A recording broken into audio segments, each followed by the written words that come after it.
नमस्कार, मी विलास आव्हाड. आपण पाहत आहे A9 एक्सप्रेस.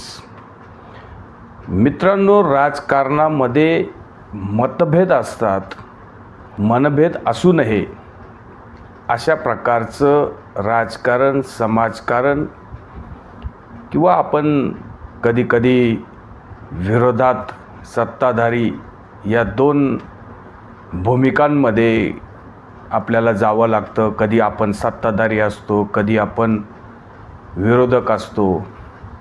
मग आपल्याला जनतेचे आवाज उठवावे लागतात. जनतेचे प्रतिनिधी म्हणून आपण सरकारवर टीका करत असतो किंवा सरकारमध्ये असल्यावर आपण विरोधकांचं काही चुकलं तर विरोधकांवर सुद्धा आपण हमला करत असतो. त्या वेळची विरोधक झालं किंवा सत्ताधारी झालं, यांच्या जे काही लोकप्रतिनिधी असतात, लोकांमधून, नागरिकांमधून मतांचा उपयोग करून जे लोक सार्वजनिक जीवनामध्ये लोकांच्या मतांमधून निवडून येतात, अशा लोकांनी काही नियम, अटी, बंधनं पाळली पाहिजे. ते आजकाल काही नेत्यांकडून पाळली जात नाही. वारंवार घाणेरड्या शब्दामध्ये, वारंवार एकेरी शब्दामध्ये कमरेखालचे वार केले जातात. मग आपण कधीतरी या राज्याचे मुख्यमंत्री राहिलो आहे, आपण कुठल्या तरी एका पक्षाचे पक्षप्रमुख आहे. आता खरं तर त्यांच्याकडं पक्ष आहे की नाही हे संशोधन करावं लागेल, कारण त्यांच्या पक्षाचं आता 2 तुकडे झालेत. मोठा तुकडा एकनाथ शिंदेंनी पळवला आहे. त्यामुळं खरं तर ते फर्स्टेड झालेले जेव्हापासून त्यांचं महाविकास आघाडीचं सरकार कोसळलं आणि एकनाथ शिंदे 40 लोकांना घेऊन बाहेर पडले. मग सुरत मार्गे गुवाहाटी, गुवाहाटी मार्गे गोवा आणि मुंबई अशा पद्धतीनं त्यांनी जेव्हा हे सरकार बनवलं तेव्हापासून हे उद्धव बाळासाहेब ठाकरे म्हणजेच उबाटा सेनेचे प्रमुख उद्धव ठाकरे हे फर्स्टेड झालेले. त्यांना मुळामध्ये काय आरोप करावे, काय नाही यामध्ये सुद्धा फार काही आपण बघतो की त्यांचे आरोप, प्रत्यारोप, टीका, टिप्पण्या ह्या काही व्यवहारी नसतात. त्यांना फक्त कोणाला तरी शिव्या घालायच्या असतात. शिंदे म्हणायचं, मिंदे म्हणायचं, गद्दार बोलायचं. आता कावळे, मावळे, कोथाळा, आम्ही हे करू, आम्ही ते करू, तुम्ही मर्द असाल तर ते करा, आम्ही हमकं करू, आमचा बाप चोरला, आमचा पक्ष चोरला, आमचं हे चोरलं, ते चोरलं. याच्या पलीकडं त्यांचा कुठलाच कार्यक्रम चालू नसतो. आता तुम्ही लोकसभेचं इतकं मोठं पर्व, आता अक्षरशः लोकशाहीचा हा सण आहे असं म्हणायला काय हरकत नाही.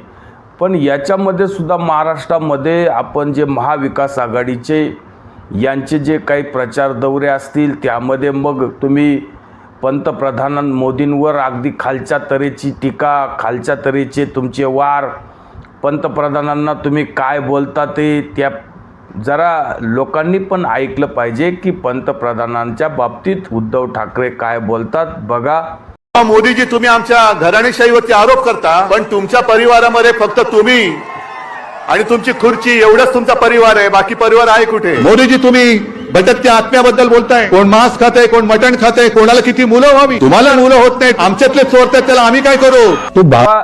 पंतप्रधानांच्या बाबतीत तुम्ही बोलायचं की तुम्हाला पोरं झाले नाही, तुम्हाला राजकीय पोरं झाले नाही किंवा तुम्ही लोकांची पोरं घेऊन, तेव्हा ह्या सगळ्या गोष्टी उद्धव ठाकरे काय बोलतात, उद्धव ठाकरेंना किती खालच्या तऱ्हेच्या टीका एका आपल्या देशाच्या पंतप्रधानांवर आपण काय बोलतोय. खरं तर महाराष्ट्राची संस्कृती ही अतिशय घेण्यासारख्या काही गोष्टी आहे आणि महाराष्ट्राच्या संस्कृतीमधून अनेक लोकांनी मार्गदर्शन घेतलेले ही संतांची, महंतांची भूमी आहे. आणि यामध्ये अनेक संत हे कुठल्याही प्रकारे त्यांनी मुलाबाळांचा विचार न करता लोकांना काही विचार दिले. त्यामुळं तुम्ही तुम्हाला मुलं झाली की नाही झाली हा प्रश्नच या सगळ्या विचारामध्ये संस्कृतीमध्ये येत नाही. तरी पण नरेंद्र मोदी किंवा पंतप्रधान उद्धव ठाकरेंच्या बाबतीत कधीच अशी हलकी प्रतिक्रिया दिली नाही. हां, ते राजकीय प्रतिक्रिया देतील कारण त्यांना माहिती आहे की ही शिवसेना आता जी पद्धतीचं शिवसेनेचं राजकारण महाराष्ट्रात चालू आहे, कारण महाराष्ट्रामध्ये ज्या प्रकारे बाळासाहेब ठाकरे हयात होते तोपर्यंत शिवसेनेची वाटचाल ही नरेंद्र मोदींनी अगदी जवळून पाहिलेली आहे. नरेंद्र मोदींचं आणि स्वर्गीय बाळासाहेब ठाकरेंचे अतिशय मधुर संबंध होते. बाळासाहेब ठाकरेंनी सुद्धा कधीतरी नरेंद्र मोदींना चांगल्या प्रकारे आशीर्वाद दिलेले आणि नरेंद्र मोदीसुद्धा बाळासाहेबांवर प्रेम करायचे. हा त्यांचा सगळा हा इतिहास या नरेंद्र मोदींच्या शब्दातच आहे का? बेटे के नाते तो मैं उनका मान सम्मान करूंगा ही करूंगा भाई, वो मेरे दुश्मन नहीं है। और कल मुसीबत होगी तो मैं पहला व्यक्ति हूं जो उनकी मदद करूंगा परिवार के नाते। कि मुझे उद्धव जी कितनी ही गालियां दें लेकिन मैं नहीं बोलूंगा, क्योंकि मैं बाला साहब के प्रति मेरी श्रद्धा है और इसलिए उनके पारिवारिक क्या समस्या है वो मेरा विषय नहीं है।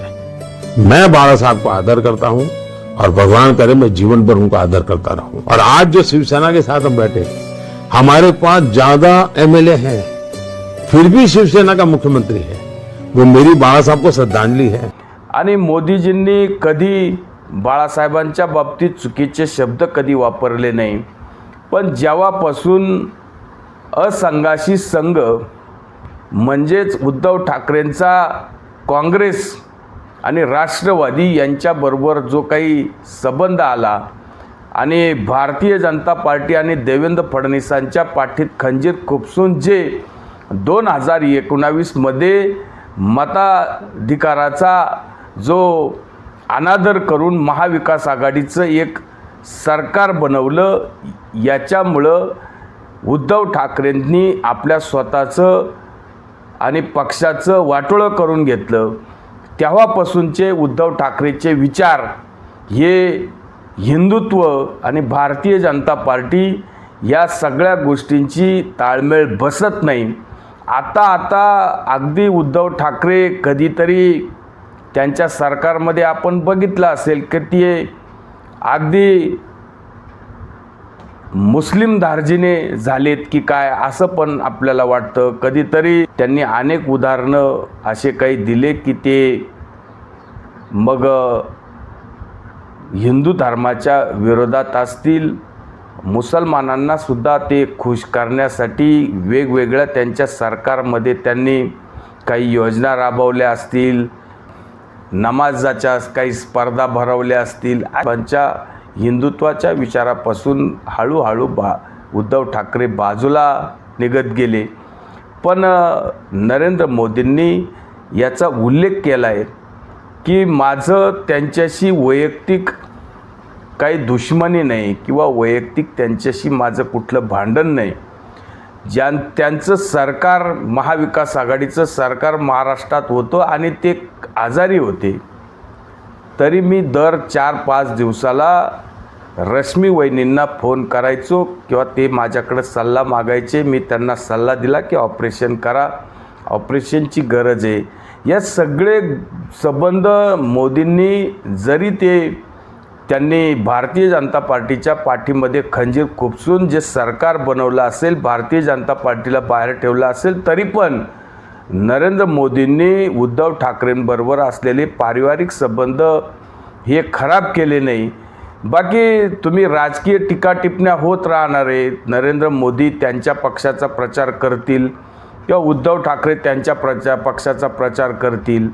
तुम्ही नीती आणि तुमचे विचार, पक्षाचे ध्येय धोरणं लोकांना तुम्ही काय देणार आहे, तुमचं सरकार आल्यावर तुम्ही काय देणार आहे, तुम्ही कशा पद्धतीची टीका करताय, तुम्ही जे काही आयुध आहे तुमच्याकडं किंवा टीका करताना तुमच्याचा भाषेचा स्तर आहे, तुम्ही संवैधानिक पदावर कधीतरी तुम्ही बसलेले, तुम्ही या राज्याचे मुख्यमंत्री होते, तेव्हा देशाच्या पंतप्रधानांवर तुम्ही अशा प्रकारच्या खालच्या तऱ्हेची भाषा जेव्हा वापरतात, तेव्हा लोकांचा पण एक उडतो की हा माणूस फक्त वाईटच बोलू शकतो, या माणसाला शिव्या फक्त देणं हेच फक्त समजतं.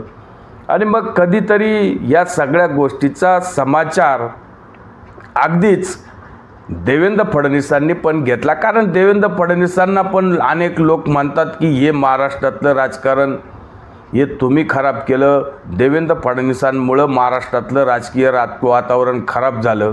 मग आता देवेंद्र फडणवीसांनी याच्यावर जे उत्तर दिले ते बघा. तरी म्हणणं की हे जे सगळं सत्तांतर झालं किंवा महाराष्ट्राचं राजकारण 2019 नंतर तुमचं मुख्यमंत्रीपद गेल्यानंतर हा वारंवार तुमच्यावरती, हे फक्त शिवसेनाच नाही इतरही 2 पक्षाचे घटक आहेत, ते म्हणतात की हे राजकारण खराब सगळं देवेंद्र फडणवीस करतात, याला एक वेगळं टोन देतात. माझा तर सवाल आहे की तुम्ही मॅन्डेट तोडायचं, तुम्ही चुरा घोपायचा, तुम्ही अभद्र युती करायची आणि देवेंद्र फडणवीसला परत दोष द्यायचा. लाज तर वाटली पाहिजे ना, काही तर नाही, जनाची कधीतरी मनाची वाटली पाहिजे ना. मोदीजींचा मोठा मोठा फोटो लावून निवडून आलो ना आपण, त्याची तर लाज वाटली पाहिजे. भाषणं केलीत ना आपण, त्याची तर लाज वाटली पाहिजे. नाही वाटली ना लाज, माझा काय दोष आहे? दोष त्यांचाच आहे. आता देवेंद्र फडणवीसांनी काय चुकीचं बोलले? म्हणजे मोदीजींचा फोटो लावला, त्याच्यावर तुम्ही निवडणूक जिंकला, युतीला महाराष्ट्रामध्ये भारतीय जनता पार्टी आणि शिवसेनेला 161 जागा निवडून आल्या आणि तुम्ही बाकी भारतीय जनता पार्टीबरोबर गद्दारी केली आणि सोयीस्कररित्या देवेंद्र फडणवीसांना बदनाम करायचं आणि देवेंद्र फडणवीसांनी वातावरण बिघडवलं.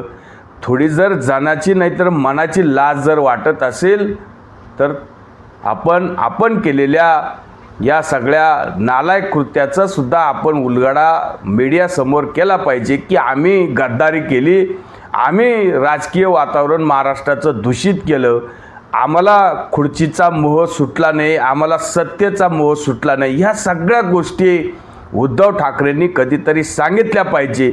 उगाचच मला सहानुभूती आहे या सगळ्या टेंबे मिळवण्यापेक्षा आपण पण महाराष्ट्रामध्ये राजकीय जी काही पोळी भाजली आणि स्वतःचा बोंबील भाजण्यासाठी जी काही महायुती जी तोडली आणि त्याच्यानंतर जी महाराष्ट्राची राजकीय अवस्था अस्थिर झाली, ही गोष्ट जाणीवपूर्वक मराठी मीडिया, उद्धव ठाकरे हे सुद्धा लपवत असतात. नेहमी खोटं बोलायचं, रेटून बोलायचं, तेच बोलायचं.